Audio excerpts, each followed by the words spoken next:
دلوں کو اچھا کرنے کے مختلف اعمال لکھے ہیں کہ جن اعمال کے کرنے سے انسان کا دل اچھا ہو جاتا ہے. اس میں وہ فرماتے ہیں کہ مجالست الصالحین سب سے پہلا عمل جس سے کہ دل سنورتا ہے نیکوں کی صحبت. اللہ رب العزت نے بھی فرمایا کونوا مع الصادقین کہ سچوں کے ساتھ ہو جاؤ. حدیث پاک میں ہے المرء علی دین خلیلہ فلینظر احدکم من یخالل. بندہ اپنے دوست کے دین کے اوپر ہوتا ہے. تو اچھی صحبت میں بیٹھنے والا یقیناً فائدہ اٹھا لیتا ہے اور بری صحبت میں بیٹھنے والا یقیناً خسارہ پا لیتا ہے. پھر اس کے بعد فرمایا بر الوالدین والدین کے ساتھ نیکی کا معاملہ کرنا. رب کریم نے بھی ارشاد فرمایا وبالوالدین احسانا کہ تم اپنے والدین کے ساتھ حسن سلوک کا معاملہ کرو حتیٰ کہ اگر وہ کافر اور مشرک بھی ہوں تو بھی ان کے ساتھ اچھے انداز سے زندگی گزارو. وصاحبہما فی الدنیا معروفا دنیا کے معاملات میں ان کے ساتھ اچھائی کا معاملہ برتو. چنانچہ ایک بڑے بزرگ تھے جو صاحب دعا تھے مستجاب الدعوات تھے. ایک بندہ بہت ہی پریشان حال تھا. اس نے سوچا کہ بھئی میں ان کے پاس جاؤں گا, سنا ہے کہ ان کی ہر دعا قبول ہوتی ہے. چنانچہ وہ کہنے لگا جی میں آپ کے گھر آنا چاہتا ہوں, میں آپ کو کچھ حالات سناؤں گا.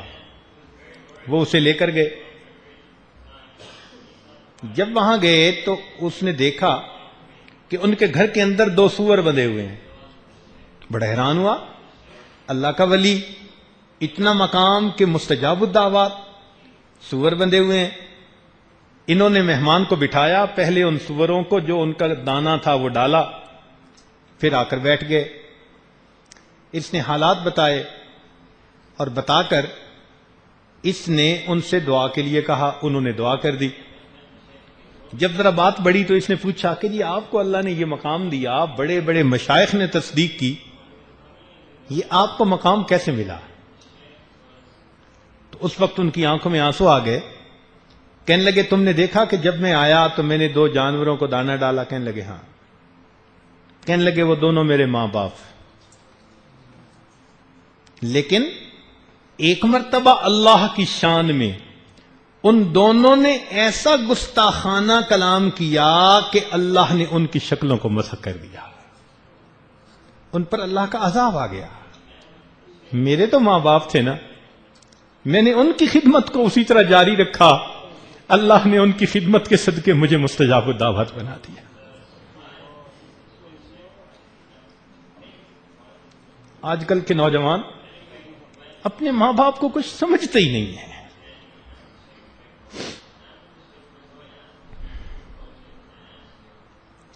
نمبر 3 فرمایا الابتعاد من اہل الفسق والمعاصی.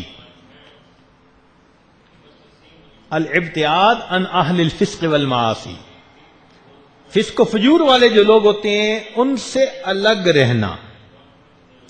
اور یہ تو ہم روز اللہ سے وعدہ بھی کرتے ہیں, روز اللہ سے وعدہ کرتے ہیں, اور مزے کی بات باوضو ہو کر وعدہ کرتے ہیں. اور بھی عجیب بات مسجد میں کھڑے ہو کر وعدہ کرتے ہیں, اور بھی عجیب بات حالت نماز میں وعدہ کرتے ہیں. روز وعدہ کرتے ہیں. وتر میں کون سی دعا پڑھتے ہیں؟ وَنَخْلَعُ وَنَتْرُكُ مَن يَفْجُرُكَ, اور صبح انہی کے ساتھ دوستی کر رہے ہوتے ہیں. یہ بروں کی دوستی بندے کو بالآخر ڈبو کے رہتی ہے. صحبت صالح ترا صالح کند, صحبت طالع ترا طالع کند.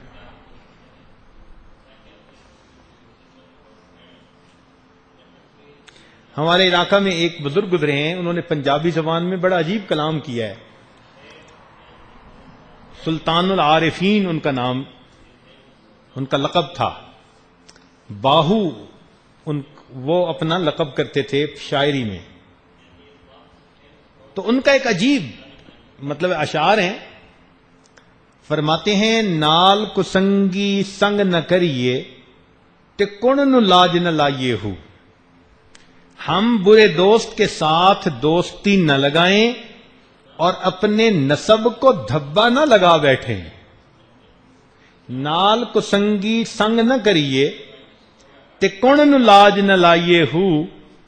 کوڑے کھو کدی میٹھے نہ ہوندے بھاویں لکھ منا گڑ پائیے ہو. کڑوے کنویں ان کا پانی میٹھا نہیں ہوتا چاہے لاکھوں من اس میں تم جا کر گڑ ڈال دو. جب پانی نکالو گے نا تو نیچے سے پھر کڑوا ہی نکلے گا. کاواں دے پتر ہنس نہ بن دے بھاویں موتی چوگ چگائیے ہو. کہ کوے کا بچہ کبھی ہنس نہیں بن سکتا چاہے تم اسے موتی کی خوراک کیوں نہ کھلاؤ. سپاں دے پتر متر نہ ہوندے بھاویں چلیاں دودھ پلائیے ہو. اور سانپ کے بچے کبھی وفادار نہیں ہوتے چاہے تم اپنی ہتھیلی پہ لے کر اس کو دودھ کیوں نہ پلاتے پھرو. اور آخر پر فرماتے ہیں تم بے کدیں تربوز نہ ہوندے بھاویں توڑ مکے لے جائیے ہو. ہنزل ایک پھل ہے، دیکھنے میں تربوز خربوزے کی طرح ہوتا ہے، اتنا کڑوا کہ اگر صبح کے وقت اس کو اپنے ہونٹ پہ آپ لگائیں تو شام تک کڑواہٹ ختم نہیں ہوتی، اتنا کڑوا ہوتا ہے. فرمانے لگے کہ جو اس طرح کا ہوتا ہے نا اس کو تم لے کے مکے بھی اگر چلے جاؤ تو جا کر تربوز بننے سے وہ رہا.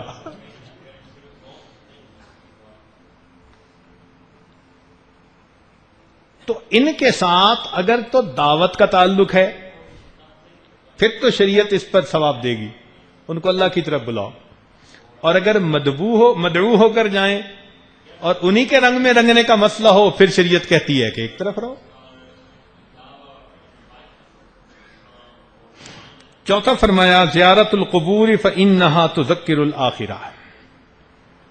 قبور کی زیارت کرنا اس لیے کہ قبور کی زیارت سے انسان کو آخرت کی یاد آتی ہے، دل کی سختی دور ہو جاتی ہے. پانچواں النظر فی عواقب المفسدین. جو مفسد ہیں بدکار ہیں ان کے انجام پہ ذرا نظر دوڑائیے. اس لیے کہ جو انسان بدکاریاں کرتا ہے اللہ رب العزت اسی دنیا میں پھر اس کا انجام ویسے کر دیتے ہیں. اکل الحلال والابتعاد عن اکل الحرام والمشتبہ. حلال کھانا اور مشتبہات سے اپنے آپ کو بچانا. اللہ تعالیٰ فرماتے ہیں یا ایھا الرسل کلوا من الطیبات واعملوا صالحا. پھر فرمایا ساتواں تقلیل الاکل، تھوڑا کھانا. کلو وشربو ولا تسرفو، کھاؤ پیو مگر اسراف نہ کرو. آٹھواں الاکثار من الصیام والتتابع بین الحج والعمرہ. کثرت سے روزے رکھنا اور کثرت سے ایک کے بعد دوسرا حج اور عمرہ کرنا، اس سے بھی انسان کا دل منور ہوتا ہے. نواں کہا قیام اللیل و احیاؤہ بالعبادہ. راتوں کو جاگنا، اللہ کی عبادت سے اپنی رات کو منور کرنا. الدعاء و اغتنام اوقات الاجابہ. دعا مانگنا اور جو قبولیت کے اوقات ہیں ان سے فائدہ پانا، ان میں دعائیں مانگنا اللہ سے. پھر الصمت عما لا یعنی، لا یعنی باتوں سے پرہیز کرنا، خاموش رہنا. من صمت نجا. الخلوہ بالنفس و محاسبتها، جس کو ہم مراقبہ کہتے ہیں کہ تنہائی میں 15 منٹ آدھا گھنٹہ بیٹھ کر اپنے آپ کا محاسبہ کرنا. حاسبوا قبل ان تحاسبوا، تم اپنا محاسبہ کرو اس سے پہلے کہ تمہارا محاسبہ کیا جائے.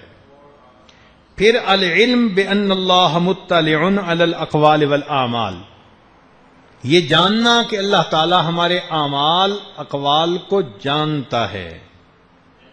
الصدقۃ و معرفت احوال الفقراء والمساکین، اللہ کے راستے میں صدقہ دینا، المحافظۃ علی الصلوات، نمازوں کی پابندی، قراءۃ القرآن بالتدبر والتفکر فیہ، سوچ سمجھ کر اللہ رب العزت کے کلام کی تلاوت کرنا، التفکر فی مخلوقات اللہ تعالی، اللہ کی تخلیقات کے اندر غور خوض کرنا، اجتناب المنکرات والملاہی، غفلت والے کام اور منع کیے ہوئے کام ان سے بچنا، اغتنام الاوقات بالنافع من الاقوال والاعمال، اپنے اوقات کو اچھی باتوں اور اچھے کاموں میں لگانا، اور 20واں فرمایا المعالجہ بالاطباء الروحانیہ، جو روحانی طبیب ہیں ان روحانی اطباء سے اپنا روحانی علاج کروانا۔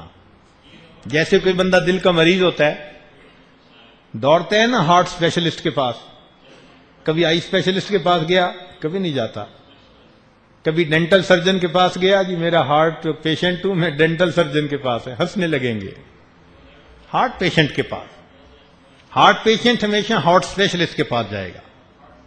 تو جو روحانی طور پر ہارٹ اسپیشلسٹ ہیں ان کی صحبت میں جا کر اپنے دل کا علاج کروانا۔